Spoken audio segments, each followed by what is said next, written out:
जा रहा झड़ तू भी क्या याद रखेगा जाहिर ने तेनू छोड़ दिया। तू नज़्म नज़्म सा मेरे होठों पे ठहर जा, मैं ख्वाब ख्वाब सा तेरी आंखों में जागूं रे। जा रहा झड़ तू भी क्या याद रखेगा जाहिर ने तेनू छोड़ दिया। उसे मुकम्मल कर भी आओ वो जो अधूरी सी बात बाकी है।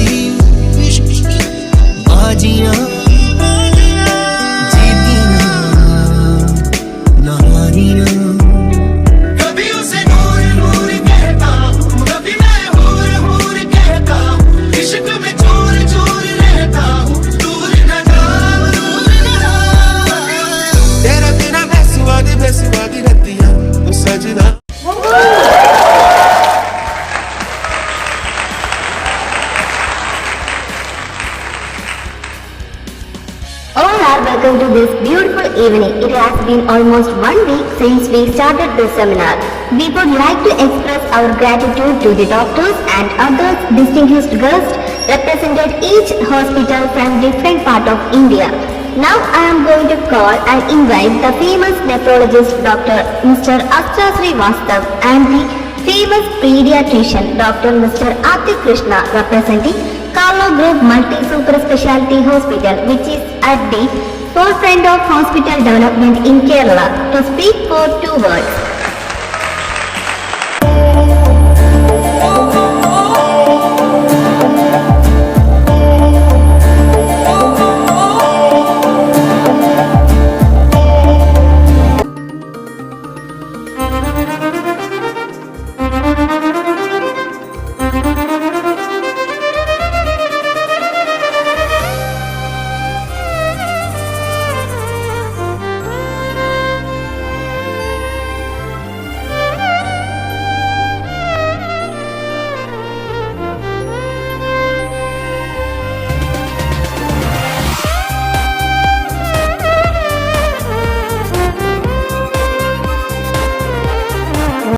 Respected senior doctors and all the participants here would I like to express their gratitude to all the doctors and the dignitaries on the stage for giving me an opportunity to participate in such a seminar. Thank you so much all. എന്താടാ നിന്റെ മുഖത്തിനൊരു മ്ലാനത? അത് ഇതുവരെ വിളിച്ചല്ലോ. ആഹാ, നല്ല കാര്യം. ആ മനുഷ്യൻ എത്ര പ്രാവശ്യം നിന്നെ വിളിച്ച്? ഇത്ര ഹെഡ് വെയിറ്റ് ഇട്ട് നിൽക്കേണ്ട കാര്യമൊന്നുമില്ലായിരുന്നു. ക്ഷമിക്കുന്നതിനൊക്കെ ഒരു പരിധിയില്ലേ? അതോ നീ വഴക്കുണ്ടാക്കുന്നത് മൊത്തം ആവശ്യമില്ലാത്ത കാര്യത്തിനും? മനുഷ്യൻ ഇവിടെ ടെൻഷൻ അടിച്ച് വിഷമിച്ചിരിക്കുമ്പോൾ നീ വീണ്ടും എന്നെ വിഷമിപ്പിക്കാതെ. എന്നാലും എന്തായിരിക്കും വിളിക്കാൻ? പുള്ളിക്ക് മതിയായി കാണും താഴ്ന്നിടത്തോളം. പുള്ളി നിന്നോട് സംസാരിക്കുന്നത് ഞാനും കേൾക്കുന്നതല്ലേ മോനെ? നീ ഇപ്പൊ ഇരുന്നുകൊണ്ട് ഇങ്ങനൊക്കെ പറയും. അത് നീ സിംഗിൾ ആയോണ്ട് തോന്നുന്നതാ. നാളെ ഒരു സമയം എനിക്കും പറയാൻ അവസരം ഉണ്ടാവും. ഇതുപോലെ പറയാൻ ഏതായാലും നിനക്ക് അവസരം കിട്ടില്ല. കാരണം നീയല്ല ഞാൻ. പിന്നെ ഞാൻ സ്നേഹിക്കാൻ പോകുന്ന ആള് ഹാൻസം, കെയറിങ്, ലവബിൾ, പിന്നെ മോസ്റ്റ് ഇമ്പോർട്ടൻ്റ് ആയിട്ടുള്ള കാര്യം വയലൻസ് ഇല്ലാത്ത ആളായിരിക്കണം. അല്ല, മഹാൻ എന്താ ഉദ്ദേശിച്ചത്? അങ്ങോട്ട് വ്യക്തമായില്ല. എന്ന് പറഞ്ഞാ ഈ അടി, കുത്ത്, ദേഷ്യം അങ്ങനെയുള്ള ഒരാളായിരിക്കാനേ പാടില്ല. എല്ലാവരോടും എപ്പോഴും സമാധാനത്തിൽ സംസാരിക്കുന്ന ഒരാളായിരിക്കണം. നല്ലതാ. സ്വപ്നം കാണുന്നതിന് വലിയ പൈസ ഒന്നും കൊടുക്കണ്ടല്ലോ. സ്വപ്നം കണ്ടോ, പക്ഷെ നടക്കാൻ ചാൻസ് കുറവാ. അതൊക്കെ നോക്കിക്കോ, നടക്കും. അതൊക്കെ പോട്ടെ, നീ ശാസ്ത്രി വിളിച്ചായിരുന്നോ? ആടാ, വിളിച്ചു. പക്ഷെ കൂടുതലൊന്നും സംസാരിക്കാൻ പറ്റിയില്ല. അവൻ എന്താ തിരക്കിലായിരുന്നു, കേസിന്റെ കാര്യമൊക്കെ ആയിട്ട്. ആരോ ഫോൺ വിളിച്ചിരുന്നു ഞാൻ വിളിച്ച സമയത്ത്. നീ അവനോട് നമ്മൾ വരുന്ന കാര്യം വല്ലതും പറഞ്ഞായിരുന്നോ? അതെ, ഞാനത്ര പൊട്ടനൊന്നുമല്ല സർപ്രൈസ് പ്ലാൻ ചെയ്തിട്ട് വിളിച്ചു പറയാനായിട്ട്. നിന്റെ കാര്യമായോണ്ടാ പറയാൻ പറ്റില്ല, അതുകൊണ്ടാ ചോദിച്ചത്. എന്തായാലും പറഞ്ഞതിന് മുന്നേ സെമിനാർ തീരും എന്നറിഞ്ഞത് നന്നായി. എല്ലാവർക്കും ഒരു സർപ്രൈസ് ആയിക്കോട്ടെ നമ്മൾ ചെല്ലുന്നത്. അതെ മതി ഇവിടെ ഇരുന്ന് ഇങ്ങനെ ദുഃഖിച്ചിരുന്നത്. അപ്പുറത്തെ സൈഡിലേ ഫുഡ് കൊടുക്കുന്നു. ഇനി ഉച്ചയ്ക്ക് ശേഷം ഒരു സെക്ഷൻ കൂടി ഉണ്ട്. എനിക്കാണെങ്കിൽ വിശന്നിട്ടോ വയ്യ. വന്നേ. ആദ്യം ഭക്ഷണം, അത് കഴിഞ്ഞ് ദുഃഖം, അതൊക്കെ മതി. നീ വാ. ഹലോ അധർ, താൻ എവിടാ? It's Murthy here. Yes sir, ഞാൻ ഫാമിലിയുടെ കൂടെയാണ്. Any problem? എടോ, താൻ എത്രയും വേഗം തന്നെ ഡൽഹിയിൽ എത്തണം. It's very urgent. Sir, any serious? It's highly confidential ആണ്. ഫോണിൽ കൂടി പറയാൻ പറ്റില്ല. Okay sir, I will be there in few hours. Okay come. പിന്നെ താൻ മാത്രം മതി. തൻ്റെ ടിക്കറ്റ് ഞാൻ അയക്കാം. 2 o'clock ആണ് ഫ്ലൈറ്റ്. Yes sir. സ്വാതി, എന്താ അത്? എനിക്ക് അർജന്റായി ഡൽഹി വരെ പോകണം. 2 മണിക്ക് ഫ്ലൈറ്റാ. ഞാൻ പോയാൽ ഇന്ന് എന്തായാലും വരില്ല. മോർണിംഗ് ആയിരിക്കും റിട്ടേൺ ഫ്ലൈറ്റ്. എന്താ അത് സഡനായ ട്രിപ്പ്? എന്താ എനി പ്രോബ്ലം? നോ, ഏയ് ഒന്നുമില്ല. ഒഫീഷ്യൽ ആയിട്ടുള്ള കാര്യമാ. ശരി, ഞാൻ പോയി റെഡി ആയിട്ട് വരാം.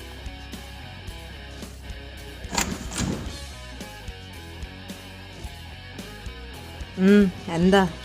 നീ ഇന്ന് എവിടെയെങ്കിലും പോകുന്നുണ്ടോ? എനിക്ക് പോവാൻ ഇനി നിങ്ങളുടെ അനുവാദം വേണോ? നോക്ക്, നിന്നോട് വഴക്കിന് എനിക്ക് തീരെ സമയമില്ല. എനിക്ക് അർജന്റായിട്ട് ഡൽഹി വരെ പോകണം. സ്വാതി മാത്രമേ ഇവിടെ കാണുള്ളൂ. അതാ നിന്നോട് ചോദിച്ചത്. നോ, ഞാനെങ്ങും പോകുന്നില്ല. I will here. നാളെ ഞാൻ ഓഫീസിൽ പോകുന്നേ ഉള്ളൂ, അല്ലാതെ വേറെ അങ്ങോട്ടും പോകുന്നില്ല.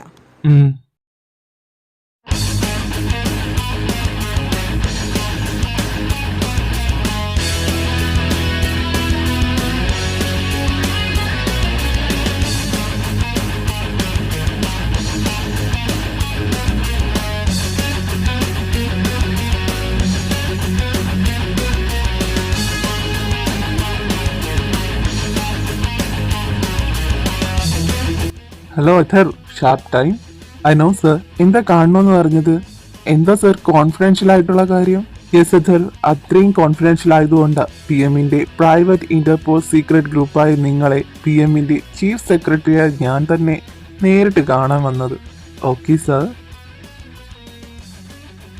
സർ, ഇത് യെസ്, നിങ്ങളിപ്പോൾ അന്വേഷിച്ചുകൊണ്ടിരിക്കുന്ന കൂട്ടത്തിൽ നിങ്ങളിലേക്ക് പുതിയൊരു കേസ് കൂടി. സർ, ബട്ട് ഇത് സംശയിക്കണ്ട. നിങ്ങൾ അന്വേഷിക്കുന്ന കേസുമായി ഇതിന് നല്ല ബന്ധമുണ്ട്. വാട്ട്? നിങ്ങൾ അന്വേഷിച്ചുകൊണ്ടിരിക്കുന്ന കേരളം ബേസ്ഡ് ആക്കി നടന്നുകൊണ്ടിരിക്കുന്ന illegal organ transplant and transfer to under age girl in marketing. പിന്നെ ഇതും ഒരു ഗ്രൂപ്പ് തന്നെയാണ് ചെയ്തുകൊണ്ടിരിക്കുന്നത്. I don't understand. അതും ഈ ഗ്രൂപ്പും തമ്മിൽ എങ്ങനെ? അത് കഴിഞ്ഞ വർഷം നമ്മുടെ ഇന്ത്യയിൽ നിന്നും 50 to 18 years old girls missing complaint around 300 ആയിരുന്നു. But now this year it's increased around 700 girls.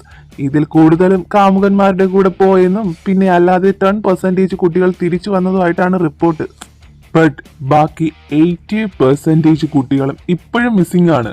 ഇനി ഞാൻ പറയാൻ പോകുന്ന കാര്യത്തിന്റെ സീരിയസ്നെസ്. കഴിഞ്ഞ 12-ാം തീയതി നവംബർ ആഗ്ര സൈഡിൽ നിന്നും ഓടയിൽ ഒരു പെൺകുട്ടിയുടെ മൃതദേഹം കിട്ടി. It's covered by plastic sheet. ഇതാണ് postmortem report. Read it. What the fuck sir, ഇത്? യെസ്, ബോഡിയിൽ അടി മുതൽ മുടി വരെ സ്കിന്നില്ല. സ്കിൻ നീക്കം ചെയ്യുന്ന സമയം ഹൈലി ഡോസ് ബെത്താലിൻ ഇഞ്ചക്ഷൻ ചെയ്തിട്ടുണ്ട്. And she brutally raped in after death. കുട്ടിയെ തിരിച്ചറിഞ്ഞു. തമിഴ്നാട് സ്വദേശിനിയാണ്. ഒരു 16 വയസ്സ് വരും. മാതാപിതാക്കൾ വന്ന് ബോഡി ഏറ്റെടുത്തിട്ടുണ്ട്. സർ, ഈ മാറ്റർ എന്തുകൊണ്ടാണ് മീഡിയ, പ്രസ് ഇതിലൊന്നും വരാത്തത്? ഇങ്ങനെ ഒരു ന്യൂസ് വന്നിട്ടേ ഇല്ല. വൈ? നോക്കത്തർ, ഇതിപ്പോൾ നമ്മൾ മീഡിയയിൽ പ്രസന്റ് ചെയ്താൽ, ഒരു ഓപ്പൺ എൻക്വയറി നടത്തിയാൽ എന്താ സംഭവിക്കുക എന്ന് നിനക്ക് ഞാൻ പറഞ്ഞു തരേണ്ട ആവശ്യമില്ലല്ലോ. ഇതിന് പിന്നിലുള്ളവർ രക്ഷപ്പെടും. അതുകൊണ്ട് തന്നെ PM തീരുമാനിച്ചു ഡീറ്റെയിൽസ് വെളിയിൽ വിടണ്ടെന്ന്. ഞങ്ങൾ അന്വേഷിച്ചു കൊണ്ടിരിക്കുന്ന കേസിന് ഇതുമായിട്ടുള്ള ലിങ്ക്, അതാണ് പോയിന്റ്. നിങ്ങളുടെ കേസ് ഫയലിന് ഇതുമായിട്ടുള്ള ബന്ധം, രണ്ടും സെയിം ആവശ്യം. വേൾഡ് തന്നെ ബ്രാൻഡഡ് ആയിട്ടുള്ള കുറച്ച് മോഡൽസ്, അവർക്ക് അവരുടെ ചർമ്മം എന്നും ഒരേ രീതിയിൽ തന്നെ നിലനിന്നു പോകാൻ അവർ എത്ര വേണമെങ്കിലും കാശ് മുടക്കും. അപ്പോൾ അതിനു വേണ്ടിയിട്ട് എന്തും ചെയ്യും. അതുമായി ഇതിനുള്ള ബന്ധം? 10 വയസ്സ് മുതൽ അറൌണ്ട് ഒരു 18 വയസ്സ് വരെയുള്ള കുട്ടികളുടെ വളർച്ച ഈ ടൈമിലാണ്. അവരുടെ സ്കിൻ സോഫ്റ്റ്നെസ്സിന് ഗ്ലോയിൻസ് അങ്ങനെ ഒക്കെ ആവുന്ന സമയം. അങ്ങനെയുള്ള കുട്ടികളുടെ സ്കിന്ന് റിമൂവ് ചെയ്ത് മാനുഫാക്ചർ ചെയ്ത് അവർക്കൊരു സർജറി വഴി യൂസ് ചെയ്യാൻ പറ്റുന്ന രീതിയിലാകും. അങ്ങനെ യൂസ് ചെയ്യുന്നവർക്ക് ഒരു സമയം അവരുടെ സ്കിൻ ഹാർഡ് ആകുമ്പോൾ പെർമനന്റ് സൊല്യൂഷൻ ആയിട്ട് അവർക്ക് ഇതെല്ലാം ചെയ്യാം. എത്ര കോടികൾ മുടക്കിയാണെങ്കിലും അവരത് ചെയ്യുകയും ചെയ്യും. ഇതിന് കൂട്ടു നിൽക്കാനായിട്ട് പല പല ബിനാമീസും ഉണ്ട്.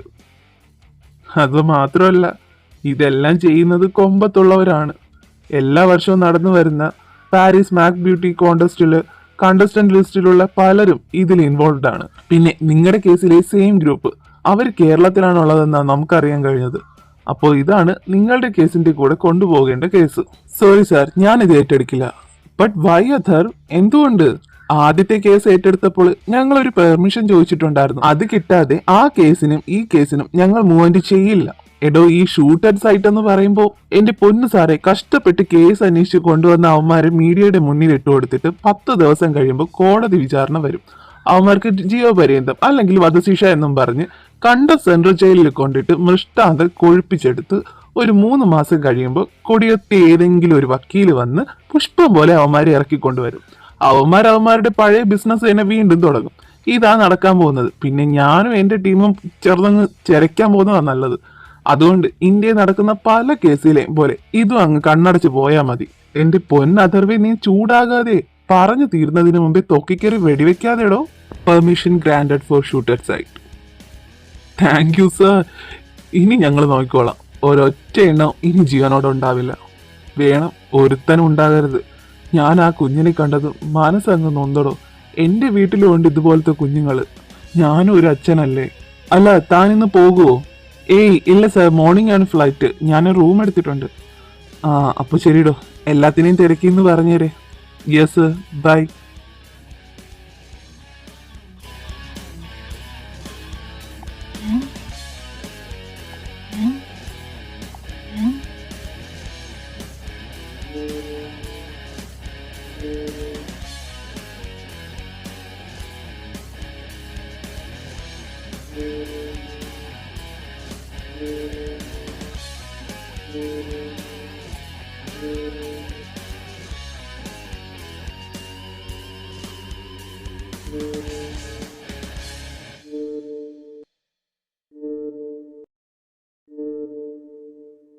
എന്റെ ദൈവമേ, ഇതിലേക്ക് കൊണ്ട് വേണമല്ലോ ഞാൻ കേസ് അന്വേഷിക്കാൻ പോവേണ്ടേ.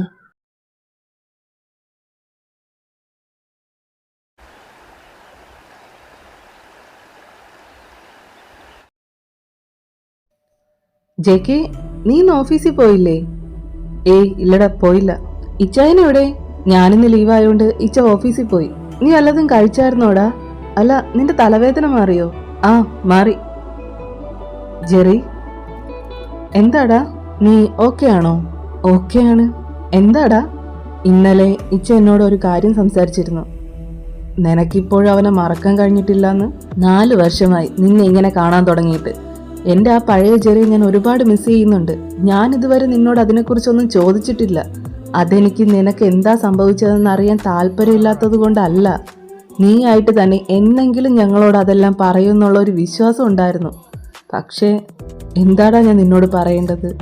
ഞാൻ പറഞ്ഞു തുടങ്ങുമ്പോൾ ചിലപ്പോൾ നീ ചോദിക്കുന്ന പല ചോദ്യത്തിനും എൻ്റെ പക്കൽ ഒരു ഉത്തരവും ഉണ്ടായിരിക്കില്ല. നീ പറഞ്ഞ പ്രണയം അത് എനിക്ക് മാത്രമായിരുന്നെങ്കിലോ, അല്ലെങ്കിൽ പ്രണയമാണെന്ന് ഞാൻ തെറ്റിദ്ധരിച്ചതാണെങ്കിലോ, എല്ലാം എൻ്റെ ഭാഗത്ത് മാത്രം ഉണ്ടായ തെറ്റാ.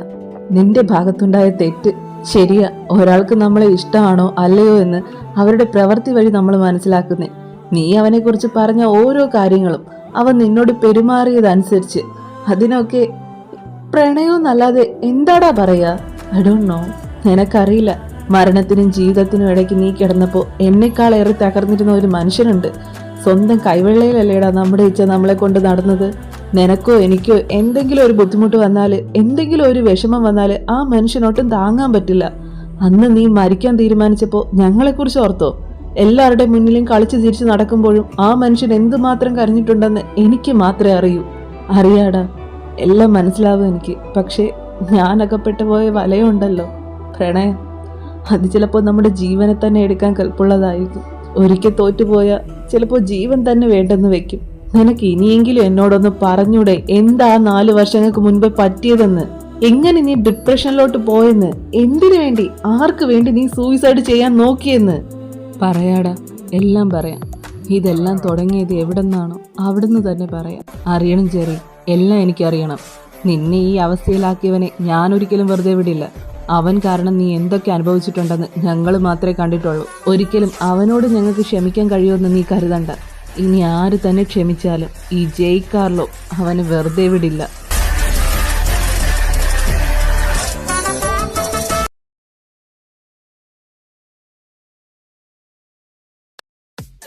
May come in sir? Yes. Sir, ഈ ഫയലിലൊന്ന് സൈൻ ചെയ്യണമായിരുന്നു. ഞാൻ നിന്നോട് എത്ര നാളത്തെ അക്കൗണ്ട് ടാലിയാണ് ചോദിച്ചത്? Sir, 1 year. നീ ഏതുവരെ ഉള്ളത് കൊണ്ടുവന്നു? 6 months. ബാക്കി എന്താ? നിന്റെ പറയുന്ന പറന്നു വരുമോ? അത് സർ, ടൈം കിട്ടിയില്ല. വേറെ അർജന്റ് വർക്ക് ഉണ്ടായിരുന്നു. ഹോ, ആണോ? ഞാൻ പിന്നെ നിന്നെ ഇവിടെ എന്തിനാ നിർത്തിയിരിക്കുന്നത്? അസിസ്റ്റന്റ്. ഓ, അറിയാം ഞാൻ എന്തിനാ നിന്നെ ഇവിടെ നിർത്തിയിരിക്കുന്നതെന്ന്. ഉപയോഗമില്ലാത്ത ഒന്നിനെയും തീറ്റിപ്പോറ്റേണ്ട ആവശ്യം എനിക്കില്ല. എന്നാ പിന്നെ സാറിനൊക്കെ ചെയ്തുകൂടായോ? എന്താ? സോറി പറഞ്ഞതാ സാർ. വന്നിട്ട് 6 മാസമായി, എന്നിട്ട് അവൻ്റെ അമ്മൂമ്മയുടെ ഒരു സോറി. 1 മണിക്കൂറിനകത്ത് ബാക്കി എനിക്ക് കിട്ടിയില്ലെങ്കിൽ ഗെറ്റ് ഔട്ട്. പണ്ടാരം, ഈ കാറിന്റെ കയ്യിൽ ഞാൻ ഇരന്ന് വാങ്ങും. ഞാനെന്ത് റോബോട്ടോ? ഇത് എന്ത് തീരും എന്റെ ശിവനെ. എന്നും കിട്ടിയോ മോനെ രാമ സാറിന്റെ കയ്യിൽ നിന്ന്? ഇന്നാ കടുവ കണ്ട കണി നല്ലതാണെന്ന് തോന്നുന്നു. വലുതായിട്ടൊന്നും കിട്ടിയില്ല. നിനക്കിത് മാത്രമേ ഉള്ളൂ പണി. എന്ന് വന്നാലും സാറിന്റെ കയ്യിൽ നിന്ന് നിനക്ക് കിട്ടും. ഒന്ന് മാറ്റി പിടിച്ചൂടെ നിനക്ക്? ഒന്ന് പോടി, എനിക്കിങ്ങനെ പറ്റും. അങ്ങേരാരെന്നാ അങ്ങേരുടെ വിചാരം? What's going on here? അയ്യോ കടുവ, ഞാൻ പോവാ.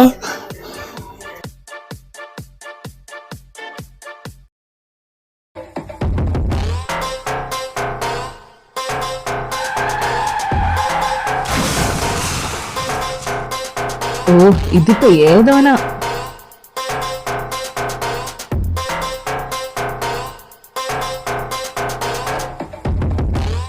ഡോ, തനിക്കെന്താ കണ്ണില്ലേ? താൻ എവിടെ നോക്കിയാണോ വണ്ടി ഓടിക്കുന്നേ?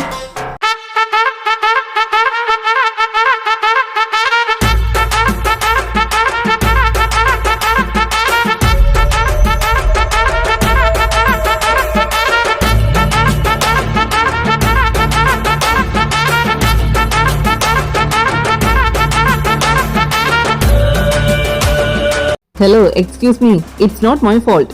റോങ് ഡയറക്ഷനിൽ കയറി വന്നത് താനാ. ഞാൻ തന്നോട് ചോദിക്കാനുള്ള ചോദ്യം താൻ എന്നോടാണോ ചോദിക്കുന്നേ? താനെന്താ എന്നെ നിയമം പഠിപ്പിക്കാൻ നോക്കുവാണോ? ഹലോ, നിയമം അറിയാന്നുള്ളവര് പഠിപ്പിക്കാൻ നോക്കിയ പ്രശ്നമില്ലല്ലോ. ഓ, ഇതൊക്കെ സംസാരിക്കാൻ താൻ ആരാടൂ? താൻ തന്റെ കാര്യങ്ങളൊക്കെ നോക്കി പോവാൻ നോക്കൂ. ഞാനാരാന്ന് തനിക്ക് താമസിക്കാതെ മനസ്സിലാവും. പിന്നെ എൻ്റെ ഫ്രണ്ടിനൊരാവശ്യം വന്നാൽ ഞാൻ ഇടപെടണ്ടേ? ഇടപെടണമല്ലോ. പിന്നെ ഇനി തന്നോട് ഞാൻ ശാസ്ത്ര ശ്രീ വാസ്തവ്, അഡ്വക്കേറ്റ് ശാസ്ത്ര എന്ന് പറയും. ക്രിമിനൽ ലോയർ ശാസ്ത്ര. അപ്പം സാറിനെ മനസ്സിലായി.